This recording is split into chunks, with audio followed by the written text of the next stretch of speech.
están obviamente viendo qué pasa en el mercado del sur, pero pensando en que Uruguay tiene que firmar acuerdos con quien sea para negociar, ¿no? Es la única manera en que entran divisas, la única manera que se genera puestos de trabajo, es la manera de competir en el mundo. Bueno, todos, absolutamente todos, conceptos que en la Argentina prácticamente están en desuso. Diego, ya que hablas de divisas, vamos a sumar a la conversación al economista Alfredo Romano, que fue, ¿cómo andas, Alfredo? Gracias, ¿Cómo están? ¿Qué tal? Que fue tendencia durante el fin de semana por un tema que cada tanto vuelve sobre la Argentina, porque como nosotros tenemos un problema con el peso, no con el dólar, algunos proponen, bueno, una vía es la dolarización. Y Alfredo escribió sobre esto, y tenés un libro escrito, ¿no? Sobre esto también, Alfredo. Sí, ¿Puede acá ser una solución a la Ecuador? Mira, acá te lo traje, Pancho, para que después lo puedas leer. Y es, mirá, justo cuando lo escribía junto al Ateneo teníamos un debate, ¿no? De escribir, dolarizar, que es un tema bastante marketinero o complejo en la Argentina, pero ellos proponían de decir el único camino posible para nuestro país. Y la realidad es que yo creo que es un camino hacia la estabilidad económica. Hay distintas posibilidades. Esta es una propuesta que deberíamos estudiarla a fondo. Y eso es lo que yo estoy intentando aportar. O sea, en realidad dolarizar te permite o te impide emitir. Pancho, básicamente es eso. Perdóname que te corte, que los corte, pero Panamá está dolarizada. Hay una, el peso, la moneda local se llama Balboa y un Balboa vale $1. Y vos pagás en la moneda que sea, en dólares, obviamente no en pesos, pero en dólares. Tenemos una placa de los países de Latinoamérica que están dolarizados. Mirá, bueno, obviamente Estados Unidos, Ecuador, Panamá, El Salvador también, y está yendo a un camino de un modelo cripto, permitiendo las criptomonedas. Sí, no parece ser el camino de los exitosos, ¿no? Son países con problemas. Sí, claro. También, ¿no? Y en el caso de Ecuador, más allá de que la dolarización sirvió para frenar la inflación, ¿después sirvió para algo más? Mirá, si consideramos que la estabilidad es fundamental en un país, la economía ecuatoriana desde el 2000 hasta el 2019, antes del COVID, solo tuvo una recesión en el 2016. El PBI, o sea, la economía, el conjunto de su economía se quintuplicó. El salario real hoy mínimo en dólares es de $400, hoy en Argentina, dependiendo del tipo de cambio, pero tomando el que se puede comercializar y operar vía mercado de capitales, que es $200, estamos hablando de $140. Con lo cual, cada país es distinto, pero me parece que cuando uno... Por ejemplo, la tasa de pobreza, la tasa de desempleo en Ecuador, ¿no siguen siendo altas? Son más bajas que en Argentina. Es un país mucho más pobre que el argentino.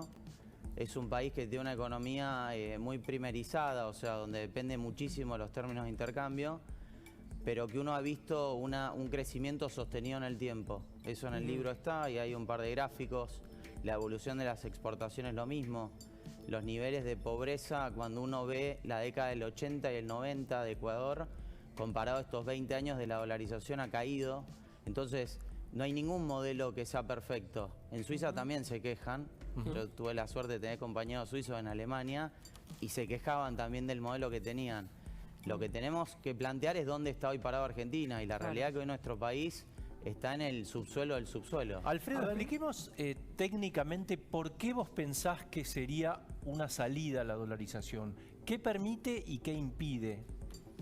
Mirá, la gran diferencia entre la dolarización... Traje un ejemplo práctico. Esto son $200, esto es $1, ¿no? La convertibilidad lo que buscaba era fortalecer a nuestra moneda local, pero seguía circulando y el Banco Central tenía la capacidad de poder emitir, por ejemplo, o manejar la política monetaria.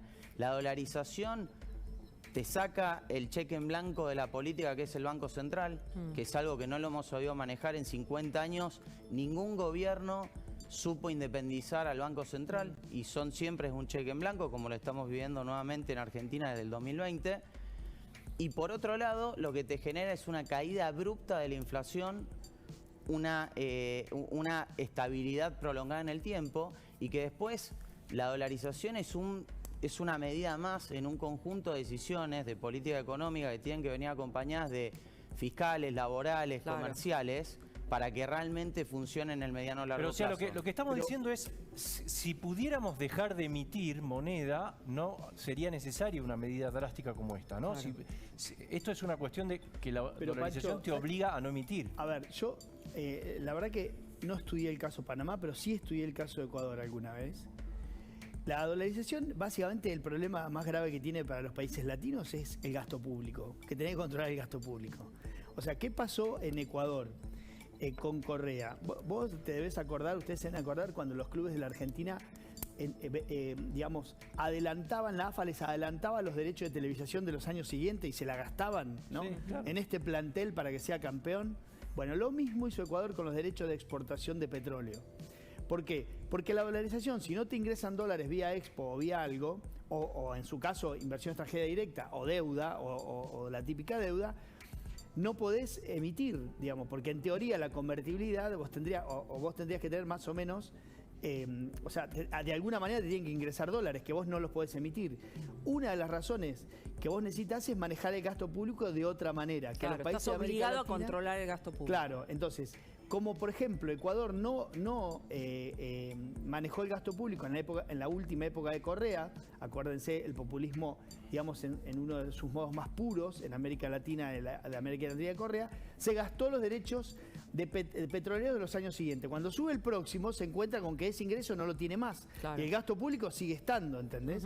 Entonces es un corset enorme para la expansión del gasto público. Decime vos si hay algún político argentino capaz de poder encorsetarse en eso hoy por hoy. Bueno, ¿no? por eso era mi pregunta, Alfredo. Alfredo, si lográramos bajar el gasto, disciplina fiscal... y no- 118 años, 8 años de superávit fiscal. Bueno, por eso, Claro. pero a eso me refiero. O sea, vos con esto importás un corsé que obviamente te obliga a no emitir, Sí, pero igual- podrías hacerlo por otra vía. Déjame que haga una acotación. La realidad es que Correa gobernó 8 años, Ecuador, y así fue. Y Correa tomó hasta casi 6 puntos del PIB, o sea, 6.000 millones de dólares para financiar gasto público. Claro. Ecuador lleva 14 años con déficit fiscal y esa es una de las razones de por qué no crece. Claro. Entonces, el corset, como todo, tiene siempre la vuelta para encontrarle, sobre todo en gobiernos latinos,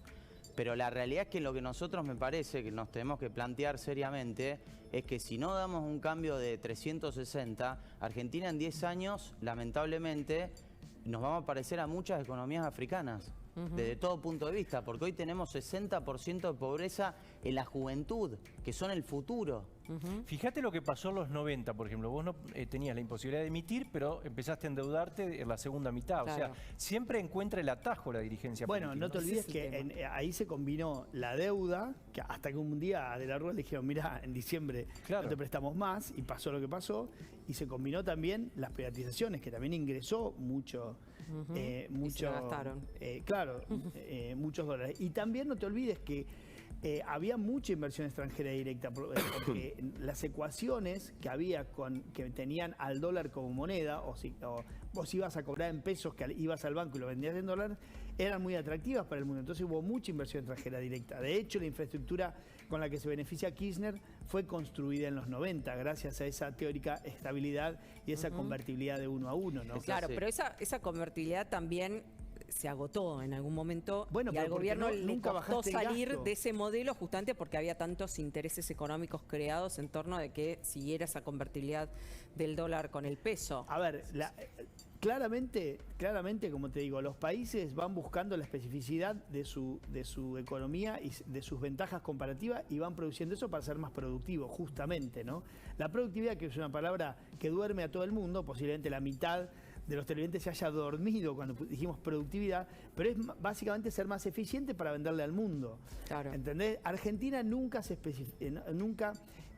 digamos, trabajó en pos de eso, salvo el campo por su cuenta, no porque las Claro, no, políticas públicas gana le- competitividad, digamos, tocando Claro. el tipo de cambio, digamos, Diego, pero no siendo más competitivos, ¿no? Sí, Somos, por distintos rankings, hoy la economía argentina está en el penúltimo lugar de 64 economías que se evalúa, por ejemplo, la competitividad de nuestro país. Por ejemplo.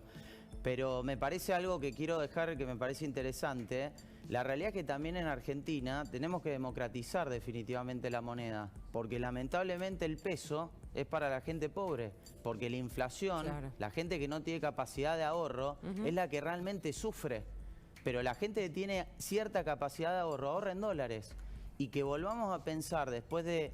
Hay un informe muy interesante de Stico que en los últimos 139 años cambiamos 5 veces la moneda, 5 veces. Pensemos que en los próximos años vamos a poder volver a confiar en esta moneda. Yo lo veo prácticamente imposible. Bueno, Alfredo, Paraguay, perdón un segundito, digo, Paraguay es uno de los pocos países de la región que no cambió de moneda y de alguna manera tiene una situación fiscal controlada. ¿Por qué es que hay otros países tan cercanos que pueden dejar de gastar y nosotros estamos como vos decís? Mirá, es un ejemplo interesante. Paraguay, Perú mismo hizo un modelo de muchísima disciplina fiscal y monetaria para poder ordenar sus cuentas, pero son procesos larguísimos. Ese es el otro tema. La pregunta es, acá cambiamos de ciclo económico, que Argentina lo necesita indefectiblemente y creo que en esta mesa estamos todos de acuerdo. ¿Cuánto es la espera? ¿Cuánto tiempo estamos dispuestos a esperar para que se pueda producir ese cambio y que podamos decir inversores argentinos invierten en nuestra economía? La verdad que el tiempo yo lo veo que es limitado en nuestro país. Y pensar que va a llegar un nuevo gobierno y que en 1 o 2 años va a bajar la inflación, es imposible, porque Perú logró bajar la inflación en 20 años. Y Paraguay lo mismo, y Colombia lo mismo, y Brasil tuvo que generar un gasto altísimo, porque tuvo que tener diferencial de tasa de interés, no importa, porque la gente se va a aburrir. Pero también, o sea, digo, el costo es de muy largo plazo para poder ordenar la economía y poder decir yo vuelvo a confiar en esta moneda. Bueno, Pancho, Paraguay está debatiendo ahora si le saca o no unos 2 ceros a la moneda. Nunca en su vida, nunca en su historia, le sacó ceros a la moneda, ¿no? Y la inflación está en un dígito más allá de que este año a todos se les fue para arriba los números fiscales. Y Paraguay hizo un plan, porque también lo miré en estos días, hizo un plan a 3 años para bajar ese déficit que este año se le fue más arriba y la inflación por una cuestión de COVID, ¿no? De las ayudas que entregó a la economía de COVID. Pero vos sabés que, como te decía, en Panamá estuve con cantidad de gente. En una charla, un día yo les contaba cómo se hacía una operación inmobiliaria en la Argentina, ¿no? La primera cosa que genera cierta, digamos, por decirlo de una manera, sorpresa, pero muy suavemente, es escozor, te diría, más que sorpresa, es que en la Argentina vos comprás un par de zapatillas en 24 cuotas y una casa en efectivo, ¿no? Increíble. Con una bolsa de dólares, por más que sea todo en blanco, y tiene que ser dólares de una determinada forma y no de otra. La cara chica o cara grande. Claro, nadie puede creer eso, y de hecho, toda la gente con la que hablé de los países de América Latina dicen, ¿cómo se juntan 300, 200 o 100, lo que fueran, $1000? ¿Cómo lo junta un joven? Entonces yo le decía, y no lo junta. Y por eso se están yendo. No hay manera, ¿entendés? Por eso se van. Por todo el mundo, digamos, en América Latina ya está... y el problema de la inflación de que subió por el gasto público tiene que ver con el mundo de las hipotecas. Que es como Pero Diego, fíjate, hace un recorrido por la gente que es propietaria, jóvenes propietarios, salvo los que agarraron el periodo de los 90... Todos recibieron alguna ayuda, alguna herencia. Es imposible comprar una. Claro, pero ahora estamos en una situación distinta. Nosotros, los de más o menos 50, esta generación. Que esta generación ya no le va a poder dar a sus hijos lo que la anterior nos la dio a nosotros. Pues bueno, nos estamos comiendo país, stock. Claro. Por primera vez en la Argentina que las generaciones fueron superando, por lo menos ese era el aspiracional, que una generación superaba a la que seguía. En este momento nosotros los padres consideramos que quizás nuestros hijos no puedan llegar a tener ni siquiera nuestro nivel de vida. Por eso es que hay una generación de padres que también incentiva a sus hijos a irse. Y hablamos de casas. Tengo la suerte de trabajar en distintos barrios vulnerables porque tengo una fundación hace 10 años y la gente le cuesta llegar a fin de mes. Sí, claro, ni pensar en poder comprarse una casa. Por eso digo que lamentablemente el acercarnos a los países realmente que tienen un problema estructural gravísimo de alimentación como es África, nos estamos acercando. ¿Y qué es lo que te pide esa gente? Estabilidad. poder vivir en paz. Moneda. Así es. Alfredo, muchísimas gracias, muy interesante. Muchas Diego, vos te quedás gracias. en un ratito, ¿no? Porque Gracias. vamos a hablar de los chats de barata. Oh. Pero, y la ley de envases Sí, que viene muchísimo. muy polémica. Pero vamos a la calle. Muchísimo por delante. No, vamos